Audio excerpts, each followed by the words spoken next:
Well, turn one on, the other one turns off. Do it all at the same time.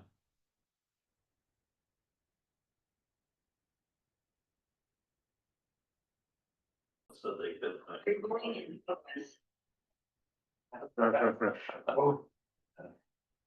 like to thank everybody for coming and, do we have any questions on the minutes or we have a motion to approve the minutes from last time? So moved. Okay, second. Go. Okay, all in favor? Aye. Yeah. Great. Limited responsibilities today. Okay, we have a special guest with us today. It's got Scott Wolford. He's with the Inland Port. He's in here a couple of times and he graciously come to present to this group too, but, we've had him come present to a few of us and also to the city council about the Inland Port. You've probably heard about the Inland Port quite a bit and what was going on in Salt Lake, and I talked about it years ago and it just wasn't a very good fit for us or what they were doing, but it's changed a lot now, so we're gonna let Scott just tell what it can do for Payson, and then I want some honest feedback of what you guys think, and so we can feed that back to the staff and city council. So go ahead, Scott. If it's okay, I'm gonna kind of give similar to what we've done for the council and for the city staff. Please make this didactic, ask me questions, poke holes in this. I'm gonna show you what our house looks like, but let's see what Payson furniture looks like inside that house. See if this works. So I'm gonna give a little bit of history. In 2018, the Utah legislature waved their magic wand and created what was called the Port Authority jurisdictional area. It's about 16,000 acres in the northwest quadrant of mostly Salt Lake City, a little bit of Magna Township, a little bit of West Valley, a little bit of Salt Lake County. And designated this is the Utah Inland Port. It was a big, I'm gonna call it semi-dysfunctional board at the time. I think it was 11 members and board meetings were 3 hours long, most of which was public comment, yelling at us that we were gonna kill every baby duck in a 3-state area and the board members squabbling between each other, which is great, super fun. In the midst of that kind of figuring out, and let's say there wasn't a super clean alignment on what an inland port was going to do. There were some high level objectives that weren't shared across those board members. And the statute at the time kind of reflected that, maybe a lack of clarity. And in the midst of that, the COVID pandemic happened, which the light of transparency touching how fragile our logistics systems brought some clarity and some purpose to the Port Authority. So the legislature in the 22 session streamlined the board down to a 5 voting member board with 3 ex officio non-voting members and brought in a new executive director, Ben Hart, from the governor's office. We used to call it economic development. Now it's economic opportunity. Some of us are diehards and we still call Prince, not the artist formerly known as Prince. In the interim, between creation and the narrowing of purpose, Salt Lake City filed a lawsuit against the Port Authority. And I'm not an attorney. I'm going to do my best to describe this in pretty high level. What Salt Lake City contended was the legislature is creating something that looks and smells and acts like a municipality, but it's not. We don't have residents. We're a Title 11 subdivision of the state, which is kind of, if you look through the entities that are in that Title 11, it's the island of misfit toys. There we are with the Trampoline Safety Commission. It's all sorts of weirdness. They sued us. We prevailed at both the district and the Utah State Supreme Court level. So we've passed judicial scrutiny. But the question of, can the state create something that looks and acts like a city but is not a city? Yes, as long as there's a clear legislative purpose, which is nice. It's nice to have done that, passed that judicial scrutiny. Ben Hart came in again in 22 and said, we're doing this backwards. Instead of spending millions and millions of dollars of taxpayer money on logistics facilities and then hoping the industry will spontaneously emerge to take advantage of that. Let's flip the script. Let's work on the part of our code, 1158-203, that says we should be creating projects of regional significance. Let's focus on that. And then if there's an opportunity to invest taxpayer dollars on logistics assets, facilities, amenities, we can right size that to what industry needs or what industry could use. So it wouldn't create a boondoggle that may operate under capacity for years or decades. It would be right sized to what industry needs. And that's what we've done. I'm gonna bounce around a little because I like doing it this way better. He challenged us that first year to create 6 project areas, which when you've never created one was kind of a terrifying endeavor, but off we went. So in 23, we hit our mark of 6, and we would have hit 7 if Weber County would have got their act together. I'm not bitter. But we just created our 14th in West Utah County with the communities of Fairfield and Cedar Fort. That represents 40 communities with the counties shaded in green and the cities identified by name there, who have by resolution invited the Port Authority to create a project area in their jurisdiction. So the project area, bouncing backwards, we'll go here, is one of the tools we have, and it's been the most effective. And if you think of a project area as very, very similar to an RDA or a CRA, it's a tax layer. And what a tax layer allows us to do is to freeze the property tax revenue. We're just dealing with property. Well, we're almost just dealing with property tax. I'm not going to, don't muddy the waters, Wolford, don't muddy them. And it freezes that existing tax base in the previous tax year from when we create. So if we created one today in Payson, then the properties that you wanted included there, the revenues from 2024 would stay the same passing through to the taxing entities. Now, there's no value in doing this for something that's already built out. If you've got a car dealership there, putting a project area is not going to do anything because the increase in property tax value is going to be inconsequential. But assuming you've got a green field, it's just weeds and dirt site where you think that you need some development there, but the costs are significant to get it ready to develop, and the private sector is not interested in fronting those costs, we would freeze those, I don't know, $14 a year that you're getting in property tax revenue. And then the 2 additional streams, 25% of the increase for a period of 25 years still flows through to the taxing entities. 75% comes to the Port Authority, but by statute, it must be reinvested in that project area. So we're not taking the money, we're just creating a revenue stream for you to reinvest in that property. Well, what do we do with that? Well, here's this area that we think would be great for industrial growth, but there are no roads, there's no sewer, there's no power line, transmission lines, there's none of those things. The city either doesn't have or doesn't want to invest the revenue to bring that in, and development has said, from a private sector, we can't afford to be the first in and build the infrastructure for everybody down the road. And bless your hearts, you tell us we can recoup through pioneering agreement, but we don't believe you. At least we don't believe you that it will happen soon enough. And that was the case with Spanish Fork. That's how that's worked. Their area west of Interstate 15 has been designated and zoned for industrial growth for more than 30 years. But no one could be first because that cost was so much. So that 75%, that third stream there, would be used to a lot of different ways to skin that cat. But let's say that the developers took out a bond to pay for regional or collective infrastructure, and then the tax differential or increment would be pledged to pay back the debt service on that bond. And that's, I mean, I don't want to say that's kind of it. That's kind of it.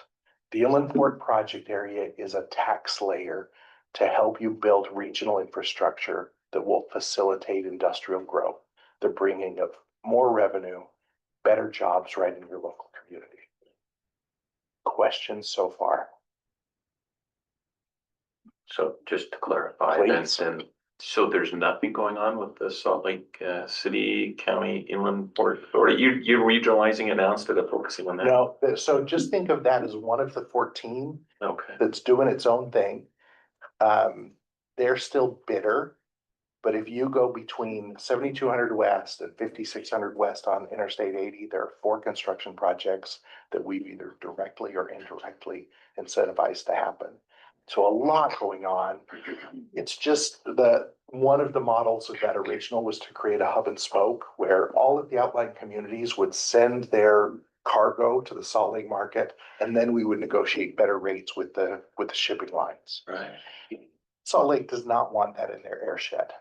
So, hey, how about we just kind of figure this out on a regional level, on a local level, as opposed to dragging everything to Salt Lake. Yeah. There are some great spots in the state that would love to be, I'm gonna say regional as in like a multi-state rail hub.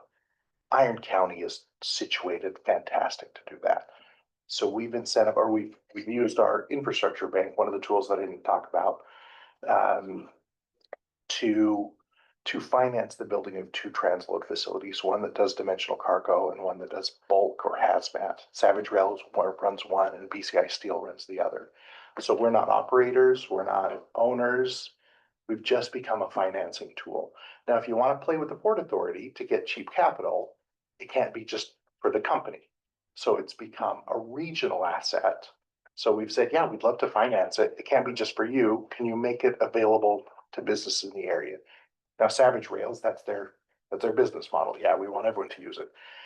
BZI Steel, it's not. They built it so they wouldn't have to truck raw steel from Salt Lake to Cedar City.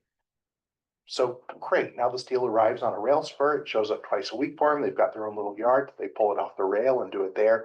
And we've taken 1,000 trucks off the road in the last year just with BZI Steel. So we're cheating a little bit because we have these statewide logistics goals that we're helping the communities build out and then aligning industry with logistics strategies statewide. So we're not doing this because we're nice people. We're very nice people. But our statute says make our logistics systems more resilient, cheaper, more efficient, less impact, all those things.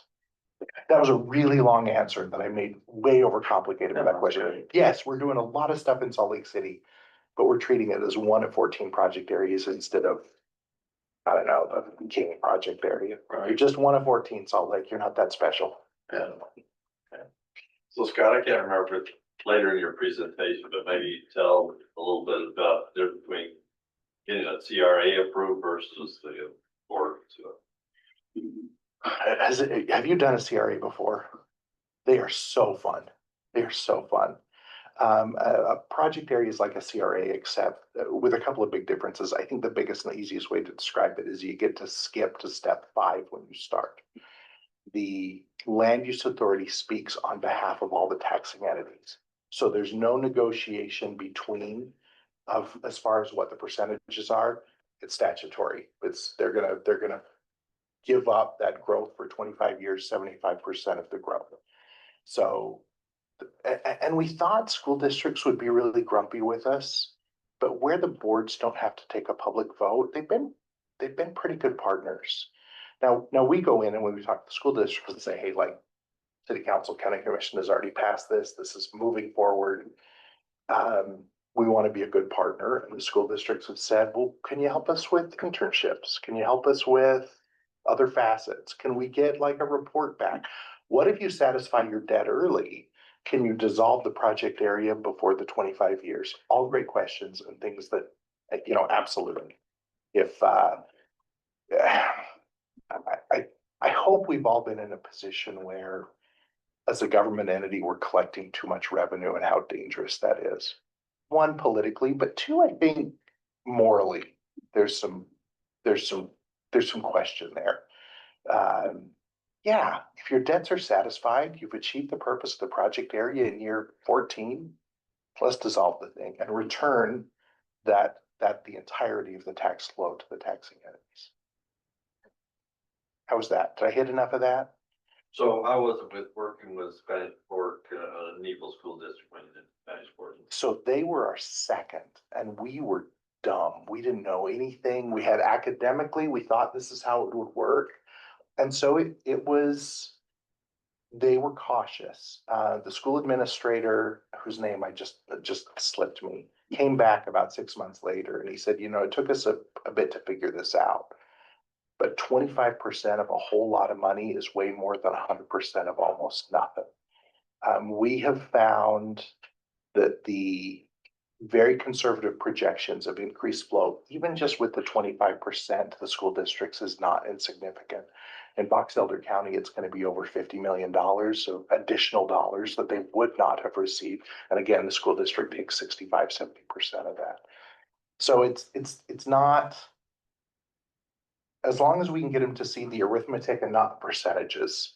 Well, you're taking 75% of our money, kinda, but that money wouldn't exist if not for the investment into that area. They've been pretty good about it. Nebo's been great to work with. Took us a minute, but we got there. A couple of things that we don't have, and I think this is important. The inland port does not have any land use authority whatsoever. We can't issue construction permits, we can't change your zoning, and again, we can't move that tax differential from one project area to another. That creates a wonderful check and balance with the local community that we can't get ahead, even though we're administering the tax increment, tax differential. If we wanted to do something you didn't, it doesn't happen because you won't issue a construction permit, which is great, and that's how we love it. One of the, we're gonna recruit your area. We're gonna assign an associate vice president to be your liaison. They work closely with EDC Utah, with the Governor's Office of Economic Opportunity, with the trade organizations, 47G, and the manufacturer folks, and BioLife, and all the folks. And when we get leads, and we think, boy, this would be a great fit for Payson, or this might not be a bad fit, we check with your city representative and say, hey, do you want to respond on this RFI? And we put that in. To date, we've secured just about $2.5 billion of projected CapEx into our project area communities. That represents 3,700 jobs, about 3.5 million square feet of industrial space. And we feel like we're just getting our legs under us. What's unique about this is because we're dealing with property tax increment, and the governor's office is dealing with income tax. Companies can double stack that incentive that want to locate. So now, could you do the same thing with an RDA? Absolutely. But you can't do it as quickly as we can. And that's what we see. We'd love to recruit this great company to be in our community. Give us 18 months to get all our interlocal agreements negotiated with the different taxing entities, and we can talk about what type of incentive we can offer. And the Port Authority says, oh, we've already done that. We can get you in front of our incentive committee next month and have an offer letter weeks later. We're faster, we're more agile. It's a very powerful set of code that the legislature has given us. So who negotiates those incentives? Is the Port Authority or does the city? I'm gonna call it a collaborative effort, but we don't get ahead of the city on that one. But it has to be approved through the port after if the city presents something that has. Correct. So the city either presents or tells the associate vice president, hey, we're comfortable at this level. They go over our board and say, Ephraim City says they're comfortable with this. And as an example of that, so we as we create the plan and budget, which is the guiding document of the project area, we build a table of expected thresholds. And when we kind of started, we used some data from other entities about what we should offer to be competitive in the national marketplace. Well, Garland, Utah was having conversations with a company called Lakeshore Learning, who wanted to build a pretty significant, mostly distribution, but some manufacturing facility. And they said, we don't need infrastructure. It's a low impact. We need a little bit of road improvement, but we want to offer a very generous incentive to see if we can get them. And it was between Phoenix, Arizona, and Garland. Garland offered them 65% of the tax increment over 25 years, ended up ended up winning the company. So they just had their ribbon cutting a couple of weeks ago, 400 employees in a community of 3,000, 1.2 million square feet in just that facility alone. This changes the community. Box Elder County bleeds 6,000 of their residents net every single day that go to work somewhere else. And there are people in Garland that are driving to Business Depot in Ogden or into Davis and Salt Lake County to work. More of those folks will be able to stay home. And again, that's aligns with our goal. Can we get trucks, but also commuter traffic off the roads by building opportunities in the local areas? We tricked Garland, ha ha. Scott, so how does your funding work? I'm totally new to this. Is it, do you get funding annually or how does it work as far as for disseminating those to cities? We have, so we get a $3 million general appropriation for administrative costs. We'll take 5% of the differential ongoing as an admin fee to administer the project area. But that money that is going to be pledged there, it's your money. It's growing out of your property tax revenue. And I struggle to call Payson rural. I spent 13 years working 911 dispatch, and the Salt Lake Highway Patrol dispatchers always called it the Payson-Dixon line that separated the urban from the rural. But there's a rural vibe in Payson. And what I've seen around the state is that grants and legislative appropriations are the poison to economic development, because communities get fixated on, as soon as we can get this grant, things will move forward. Right. And it never works as well as you want it to. So even when you get it, it doesn't align exactly with what the community needs. And then the administrative burden is so significant that by the time you get done, I'm not sure you move the wheel. The money for your project area is coming right out of your own dirt. It's an investment of your own money into your own area. And I love that about this. We create a situation by capitalizing the growth up front to then raise those property values to pay that debt service. Those capital monies, are we competing with other cities for those capital monies? How does that work? Is the pie fixed? As No. far as No fixed pie. It's what can we raise your property value? So Mark, maybe a little bit to understand this. So if we get a project area and somebody needs some capital for infrastructure improvements, then it goes out and they bond it. And so then it pays back through funding. Or if it's incentive like the property tax, and that just comes at each year as they had to pay the property taxes, which goes back to the port authority. There's two ways, Gotcha. at least two ways. That's a great way to say it, Councilman. There's at least two ways and others. And again, we have an infrastructure bank that we can loan to either public or private entities. We thought that was going to be more popular than it has been. Again, the project area has just been the tool that has kind of built capital. This is our last quarter of RFI submissions. And one of the things we worried about is that if we get a bunch of project areas, are they going to be competing against each other for businesses? Which is a concern. Now, what our friends in the recruitment world say is, you're already competing against each other. You're just losing and you don't know it. But we've made 360 responses on 200 unique projects. So our average response, we're not even responding to project areas on average per. They just kind of have a vibe that fits one usually.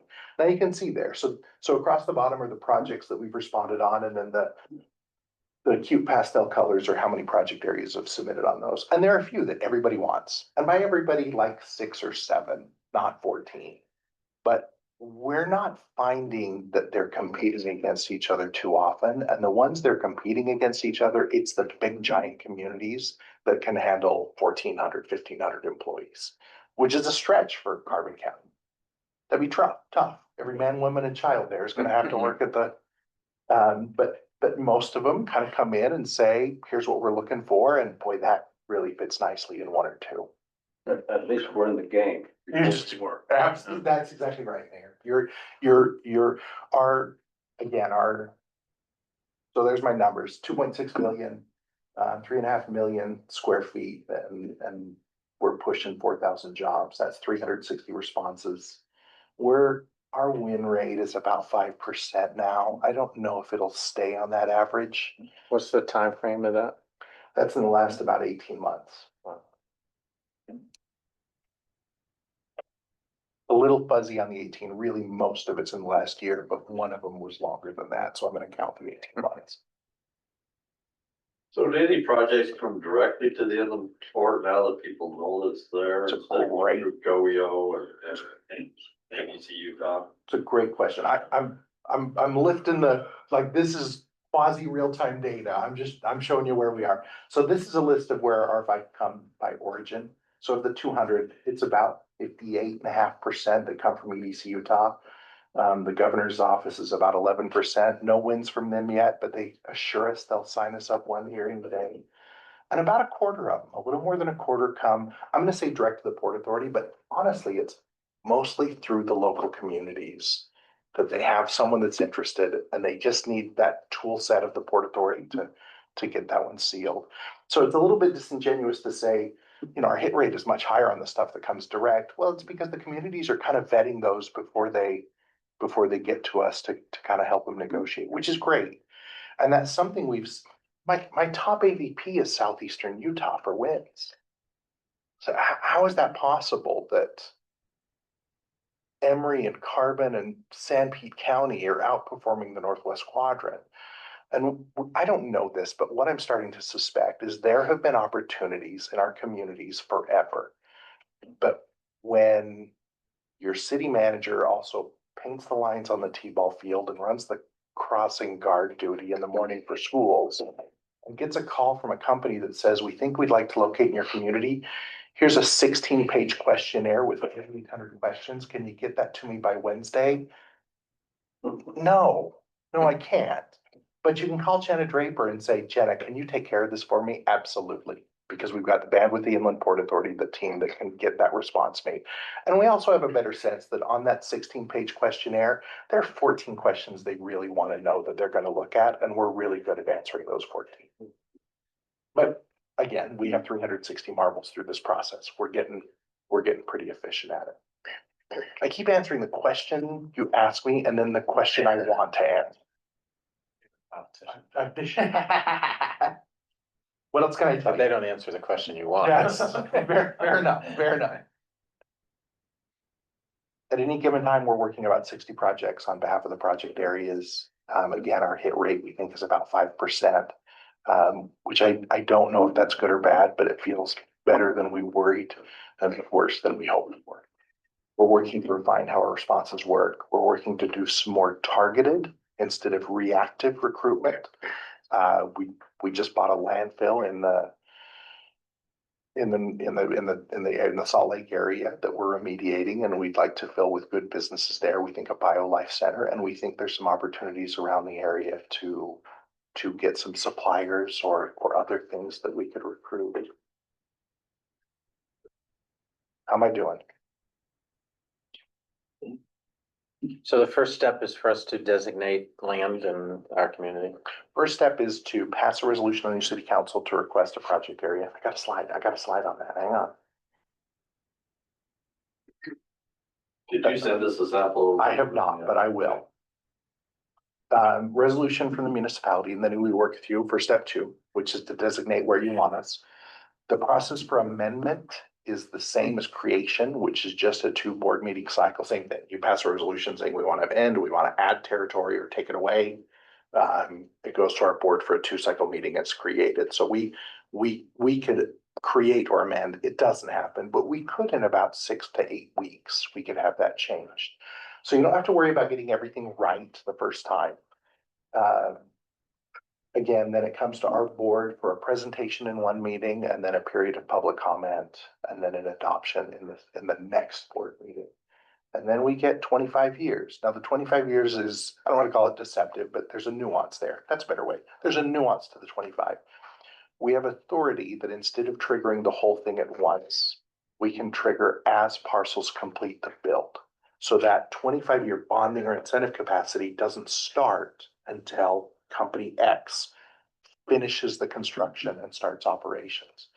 And that's one of the things we've seen with RDAs is that a community establishes an RDA or did 20 years ago and said, boy, we'd love to have you here. We only have 4 years left on our RDA, so we could give you 4 years.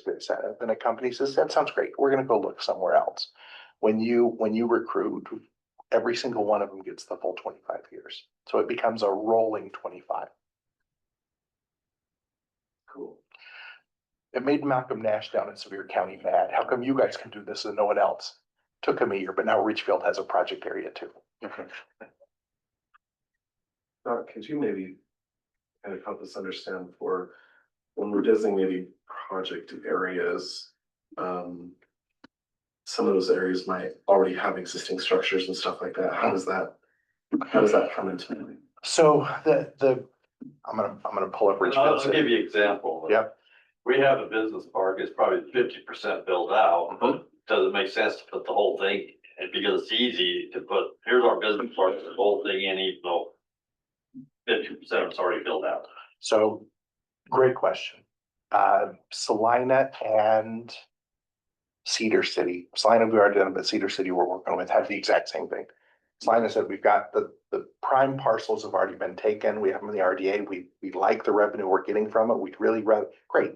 So just dissolve it, what hasn't built, and that's the project area that surrounds your RDA. So that's what we've done in Salina. Cedar City has their Port 15 RDA, which has been great, and they've sold every parcel that was on the rail and none of the ones that aren't. So same thing, great Cedar City, give us the crappy ones. And now with the BZI steel transload facility, we can still market rail access. It's just a drayage to the transload facility and then your stuff is on or off. The thing with the business park, once all of them sold, then there's not stuff that's happening, but maybe this could be the trigger that would have to make things happen because of the financial ability. So two reasons to include it. One would be that we're gonna generate revenue, we're gonna recruit that greenfield. The other would be, if there was something that you wanted it in the project area, even though it wasn't gonna generate revenue, you could use revenue from other generation to improve infrastructure, regional infrastructure in that spot. And that's just fine too. Little Gunnison has added, I wanna show you Skyline Corridor. Gunnison added their Main Street, which is ridiculous. Why would we do their Main Street? Because they want to do some Main Street improvements. So they've added more. Oh, come on, there's another chunk there. My map's not showing that. Let's do, okay, so Salina. That kind of left area is just the balance of their RDA that hadn't developed yet. Richfield shot their city with a shotgun and everywhere a BB touched, they put in the project area. They've got things they want to do and they just kind of want the boost of what the port does. When we started this, we said, we'll never do housing. Well, we're doing a little bit of housing. We'll never do commercial. We're doing a little bit of commercial. Just rural Utah is just a little bit different in what they need. It's a less traditional model, but what we find is our statute is very flexible. And if the community says this is something we want to do and it's not illegal, immoral, or ridiculous, then our board's been pretty amenable to giving it a try. So go back to what Robert said. So if we had our business park, would you suggest that we take out just the parcels that haven't been done or just put the whole thing in there or take just the parcels that have? Either way is fine.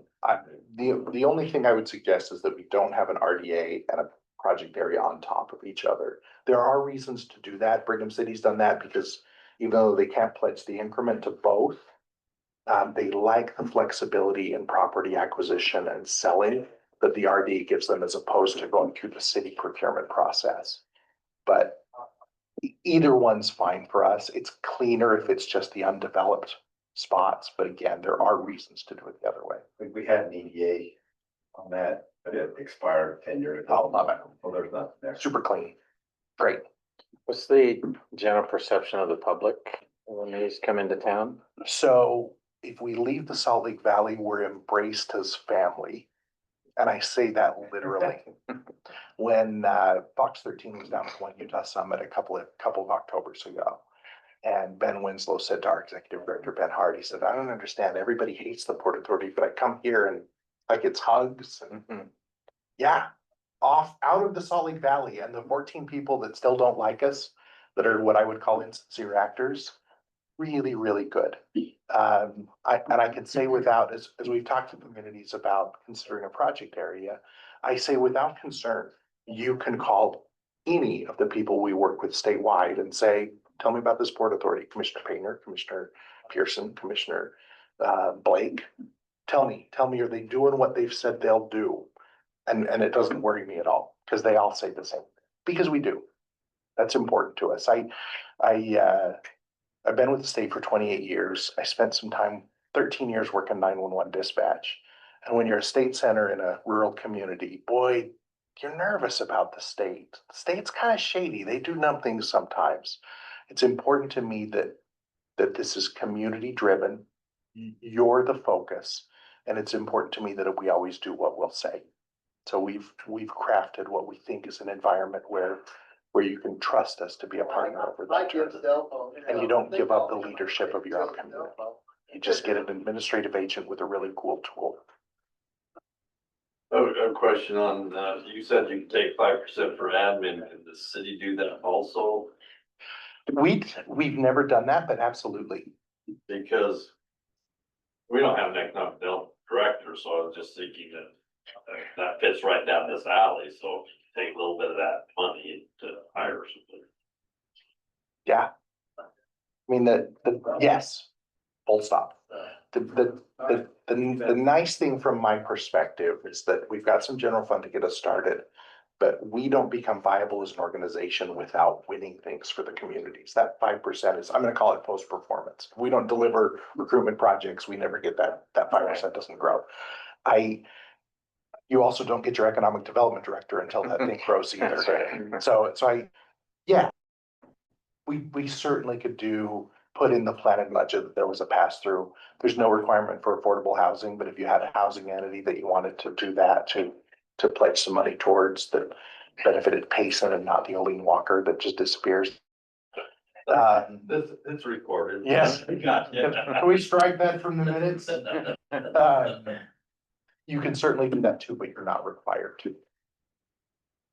Another question for you, so should we talk a little bit about this? So we have a huge sports complex that's not industrial. And they're gonna have lots of infrastructure needs, get purchase land and all this stuff. Is there any way to, I mean, the sports complex is basically gonna bring people from all over, because they're gonna have big domes for like 4 football field types, water parks, stuff like that. Is there any way to fit this into this? Sounds like a great workforce amenity and a community builder that should be part of that bond.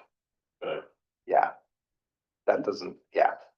Nephi City's not Nephi City. Juab County's kind of talking something similar, not quite that grandiose. The first time we came up against this, it was the Lakeshore up in Garland. It's a big parcel, but a little bit of it's in Tremont City. And Tremont was pretty cautious and, it's landlocked. There's no road access. They needed them, but they didn't do much. And Tremont said, we're not going to play ball unless you fund our active transportation corridor, which is a cool name for a trail system. And so that became part of the negotiation, that we're going to set aside some of that tax differential to build a cool little trail system in Garland and Tremont. And our board didn't sniff at it. Again, if it's community driven, our board to this point has been incredibly differential to what the community Whatever they need. Which I love. Now, Juab County, I know you want us to build you a new jail. We're not doing that. I can't figure out how to make that work unless there's one heck of a workforce intern inmate program. But other than that, we haven't said no to anything. I thought we'd say no to housing in Salina. I thought our board would be nervous about that, and they just weren't. And their attitude was housing is a critical need for workforce in our rural communities. All the kids move away, they go to school. We have these wonderful education systems that we pour a ton of money in, and it builds the workforce for Salt Lake and California. Let's see if we can keep our kids at home. Can we give an incentive to UVU to finally build a Yeah. building on their land they own in Payson? So we've had we've had chats like that with Utah State and with Snow College. Say, you know, what does that build out look like in Beaver County and how can we get that moving forward? So you say it almost in jest, but I mean, let's see who we can recruit. And if we can get a big CapEx that has a need um, for workforce training local, yeah, let's add that right in. Of course, one of the roadblocks there is the interchange. That needs to be on steroids too, is where that. We funded, or we partially funded the Springville Spanish Fork interchange study. And I could see doing something like that here in Payson too, working with UDOT. And that's one of the benefits of a statewide entity, that when we talk to UDOT, we talk on behalf of 14 project areas. And so we carry a little bit louder message than if we were kind of something smaller. And I think that's the benefit of being a statewide entity, is that we're a local first entity that speaks with kind of a statewide voice. And we saw that on display this last year. We did a day on the Hill, and it was the same day that Beehive Development Agency bill got released. So all of the legislatures that had promised they're going to come down to the rotunda and talk to us, none of them came, like two. But what we heard after the fact, that behind closed doors, when the governor's office pushed that bill to create this new authority that would have land use and take powers away from the communities, the legislators who had project areas kept saying, why would we want that? The Port Authority already does that, and they don't have land use. We get to make the calls locally. We think it's a powerful tool for you that doesn't take your powers away. So I see a lot of benefits for this. So from this group, what do you see or questions that might be a downside to doing this in organization? Well, the UVU, to give up 75% of that revenue when you kind of are halfway there already. UVU doesn't get any revenue tax entities. It's Uh, School, the biggest one that is the school district, the Eagle School District. mm, But like you said, 25% of.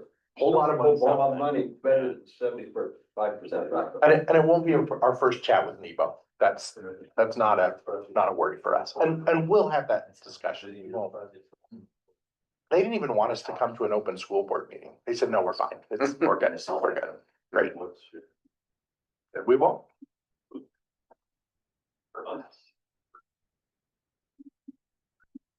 So I've worked with you guys a little bit. I've not worked with you recently. I own Performance Cold Storage. We were looking at doing the cold storage right outside of on that piece of land. Yeah. that You've got leased right there. And just, I know there was a lot of controversy with that. Are you still looking for a project for that piece of land, or is that, where's that one at? So remind me which one it was. Is it the one adjacent to the Union Pacific? It is, yeah, that piece that you've got leased right there. We've had a lot of sniffs. We haven't signed anything up there yet.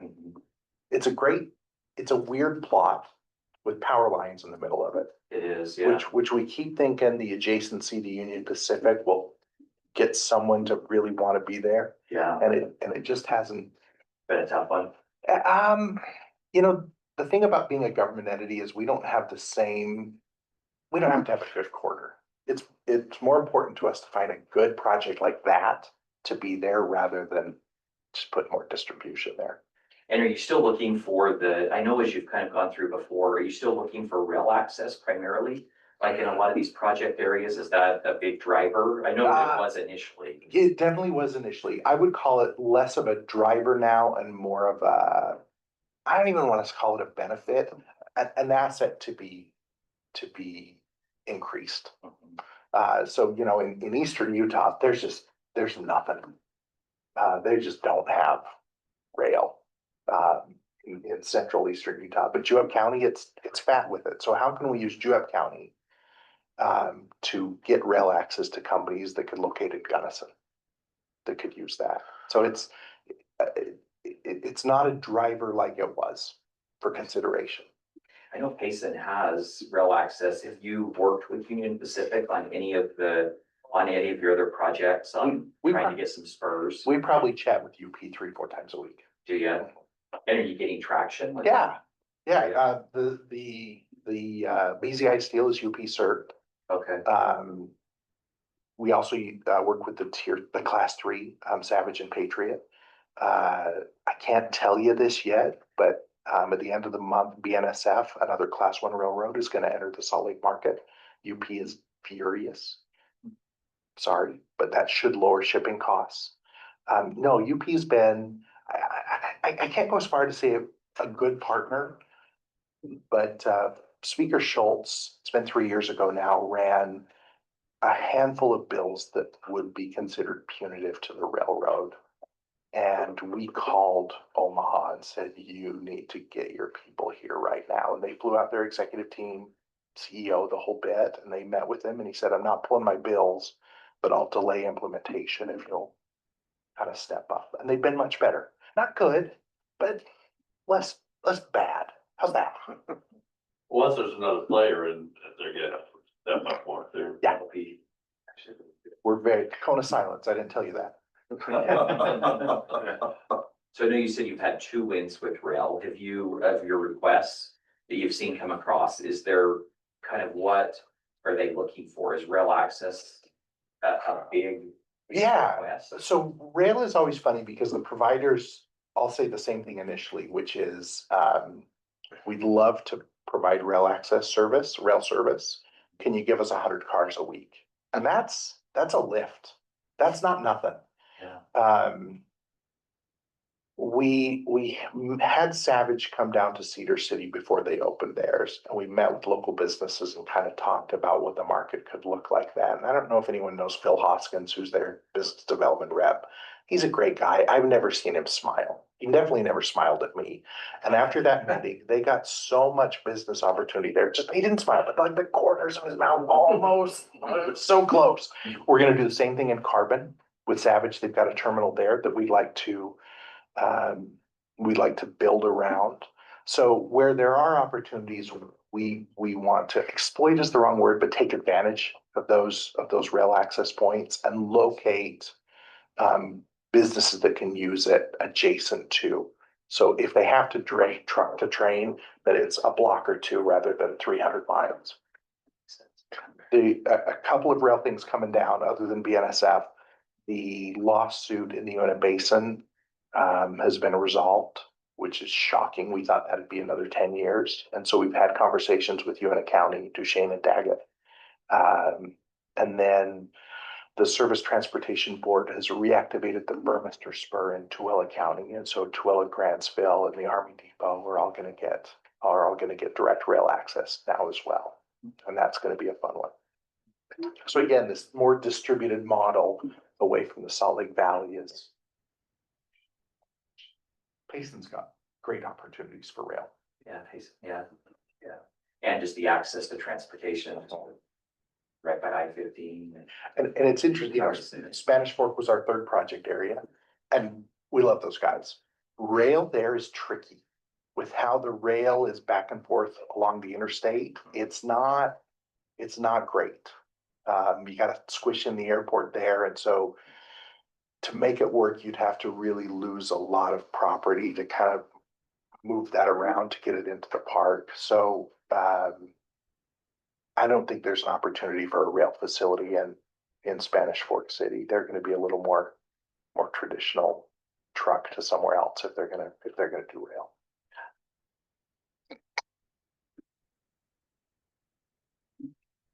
Any other thoughts?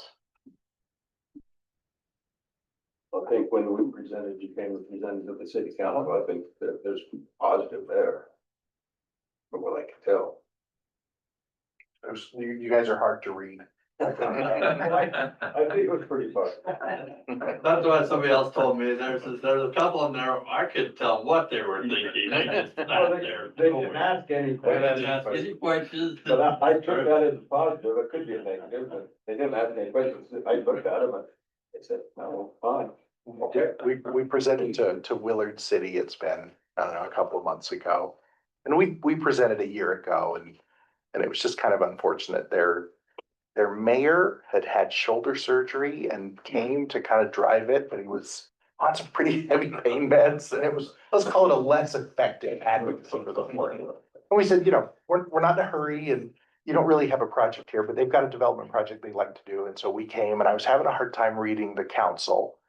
You need, 3 out of 5 votes, but I hate a split vote. If there are 2 that don't like it, we've got some work to do to make people comfortable, but there was a motion and then 3 of them seconded. So I thought, oh, yeah, we're okay here. I think we're gonna get that vote. Of the 40 communities, we've only had 2 tell us no. And they're cities that shall not be named. We don't talk about that. Great, thanks so much, Scott. Thank you. Appreciate it. I can't figure out what the drive time to Payson is. It seems like if you leave 2 minutes late, it takes 10 times as long. Yeah. If you leave, think you're gonna get 5 minutes early, you'll be 30 minutes late because the traffic, or if you leave a little late, you might get here early. Well, this morning I was 40 minutes early and I did not expect that at all. Wow. In our parking lot. I've left my contact information with several of you, but please reach out to me if you think of anything, or if it's just something you don't want to ask in front of everybody. We're happy to chat. I'd love to send a sample resolution. Tell me where you want me to send that. You said me or Okay. Robert? Will do. Okay, thank you. Thanks for the time. Thank you. Appreciate it. Appreciate it. Thanks, Scott. Thank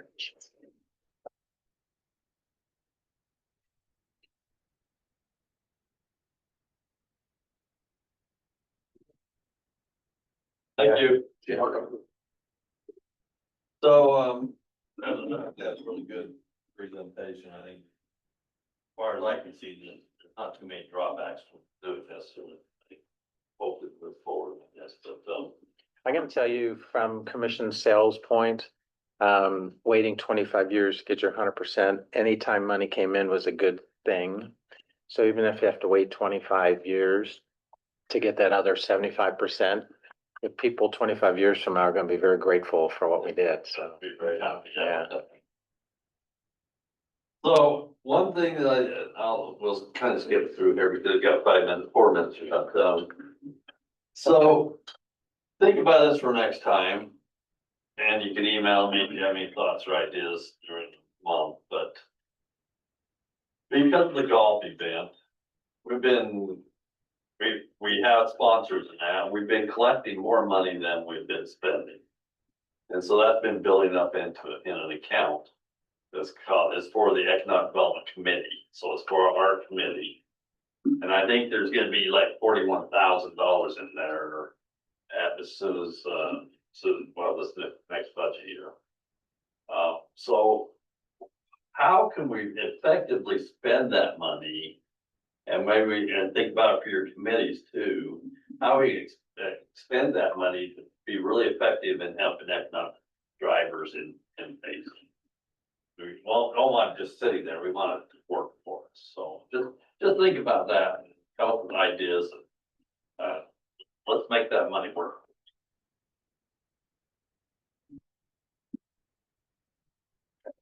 That'd be fun. how soon is the money available? It's available right now. Because we've got a meeting in August that our committee is planning for a lunch meeting with the chamber to bring in businesses and teach them about the intern program. Would they like to sponsor lunch? I mean, MTech, we're working with MTech to actually host it in their new facility. And if we can get them to host it, it might be nice to have some money to fund the food that they could do potentially as well, or Yeah, a third party. she didn't commit to the food, Yeah. so, Well, she probably needs to request funding for it, which would be no small lift. yeah. And if we could help with that, then that may fly, because I'm sure they'd love to showcase their culinary stuff. Right. Yeah.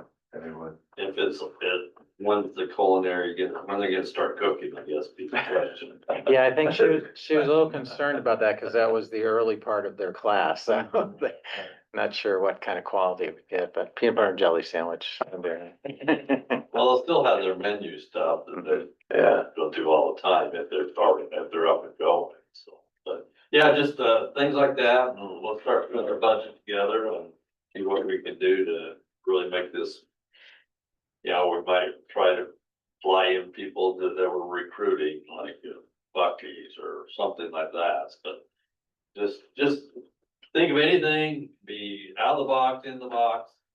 If you wanna think out of the box, ask Brett how to do that.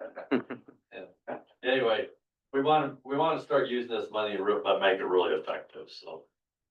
That's all I have, we'll go through the, everything else next time, so. Thank you very much. Thank you. And we're still really close to getting the big box. We keep telling you that every month. We expect it hourly. Yes, we are adjourned.